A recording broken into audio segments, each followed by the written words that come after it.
അസ്സലാമു അലൈക്കും വറഹ്മത്തുള്ളാഹി. ഈ അടുത്ത് ഒരു സുഹൃത്ത് 2 കമ്പനിയിലേക്ക് ഇൻ്റർവ്യൂ ചെയ്തു. ഭാഗ്യവശാൽ 2 കമ്പനിയിലേക്കും അദ്ദേഹത്തിന് വിജയം ലഭിച്ചു. അദ്ദേഹത്തിന് സെലക്ട് ചെയ്യപ്പെട്ടു 2 കമ്പനിയിലേക്കും. ആകെ ഒരു വ്യക്തിയാണുള്ളത്, ഒരു ശരീരമാണുള്ളത്. 2 സ്ഥലത്തേക്കും ഒരേ സമയത്ത് ജോലി ചെയ്യാൻ സാധിക്കുകയുമില്ല. കാരണം രണ്ടിൻ്റെയും ജോലി ടൈം ഒന്നാണ്, ജോലിയുടെ തസ്തിക ഒന്നാണ്. സുബ്ഹാനല്ലാഹ്. അപ്പോൾ പിന്നെ 2 സ്ഥലത്ത് ഒരേ സമയത്ത് ജോലി ചെയ്യാൻ സാധാരണ മനുഷ്യർക്ക് സാധിക്കുകയില്ലല്ലോ. അങ്ങനെ പറ്റാവുന്ന വലിയകളൊക്കെ ഉണ്ടായേക്കാം, അത് ചർച്ച വേറെയാണ്. അപ്പോൾ എന്ത് ചെയ്യും? 2 സ്ഥലത്തേക്ക് ഇൻ്റർവ്യൂ എഴുതിയാൽ ഒരു സ്ഥലത്ത് മാത്രം പോകണം. ഏതാ അപ്പോൾ നമ്മൾ സെലക്ട് ചെയ്യാം? അതുപോലെ തന്നെ ഉണ്ടാകും നമ്മൾ കുട്ടികളൊക്കെ +1 ഡിഗ്രിക്കൊക്കെ അലോട്ട്മെൻറ്റിന് കൊടുക്കുന്ന സമയത്ത് ഒരുപക്ഷെ അവർക്ക് ഇഷ്ടപ്പെട്ട 3-4 സ്കൂളുകൾ ലിസ്റ്റ് കൊടുത്തേക്കാം.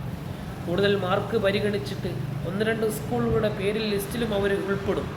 അതോ ഒന്നിൽ സ്വീകരിച്ചു കഴിഞ്ഞാൽ മറ്റൊന്ന് അവരത് ഒഴിവാകുമെന്നുള്ളത് തീർച്ചയാണല്ലോ. അപ്പോൾ ഏത് സെലക്ട് ചെയ്യും? അവിടെയൊക്കെ ഒരു ആശങ്ക ഉണ്ടാകാറുണ്ട്. കമ്പനിയിലേക്ക് ജോലിക്ക് വരുമ്പോൾ, അല്ലെങ്കിൽ തന്നെ നമുക്കൊരുപാട് ആളുകൾ ഇങ്ങോട്ട് വിളിക്കുമ്പോൾ, നമ്മളെ ജോലിക്ക് പല ആളുകളും വിളിക്കുമ്പോൾ ഏതാണ് സെലക്ട് ചെയ്യേണ്ടത്?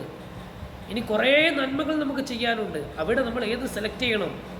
ആ ഒരു നന്മ മറ്റൊരു നന്മയേക്കാൾ പ്രത്യേകതകൾ ഇല്ലെങ്കിൽ, പ്രത്യേകതകൾ ഉണ്ടെങ്കിൽ പിന്നെ പറയണമല്ലോ, പ്രത്യേകതകൾ ഉണ്ടത് തന്നെയാണല്ലോ സെലക്ട് ചെയ്യേണ്ടത്. അതൊന്നും ഇല്ല. സെയിമായിരിക്കുന്ന ഒരേ കാര്യത്തിൽ നമുക്ക് ആശങ്കയുണ്ടെങ്കിൽ, ഏതാണ് സെലക്ട് ചെയ്യേണ്ടതെന്നുള്ള ആശങ്കയുണ്ടെങ്കിൽ എന്ത് ചെയ്യണം? അവിടെ ഒരു നിസ്കാരമുണ്ട്. നിസ്കാരം കൊണ്ട് മടുത്തോ? ഒരുപാട് നിസ്കാരമായിട്ട് ഇല്ല. പരിശുദ്ധ റമളാനിൽ ഒരുപാട് നിസ്കാരങ്ങൾ നമ്മൾ പരിചയപ്പെടുകയാണ്. ഇൻഷാ അല്ലാഹ് സാഹചര്യം അനുസരിച്ച് നിസ്കരിക്കാമല്ലോ.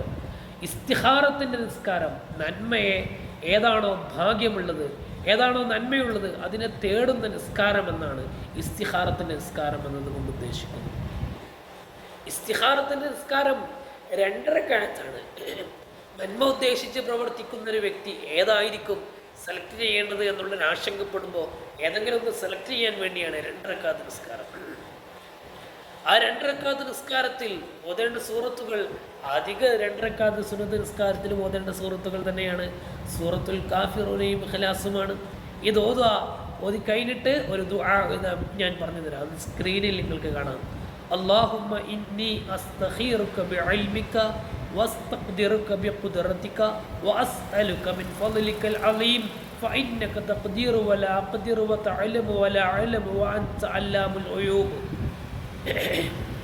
നിസ്കാരശേഷം ഈ ദിക്ർ ചൊല്ലുക, ഈ ദുആ ചൊല്ലുക. ഇനി ഒന്നും കൂടെ ഒരു ചെറിയ പ്രാർത്ഥന കൂടെ ഉണ്ട്. നിങ്ങൾക്ക് ബുദ്ധിമുട്ടില്ലെങ്കിൽ ഞാൻ പറയാം.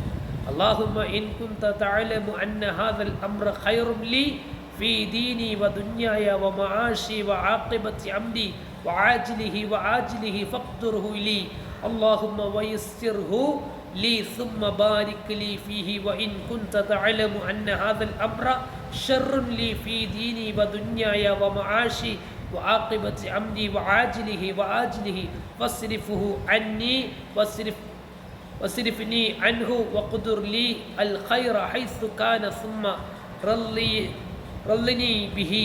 ഇതാണ് ദുആ. ഈ ദുആ ചെയ്യുന്നതിന് മുമ്പ്, പ്രാർത്ഥിക്കുന്നതിന് മുമ്പ് ഒരു പ്രാർത്ഥനയുടെ മര്യാദയിൽപ്പെട്ടതാണല്ലോ.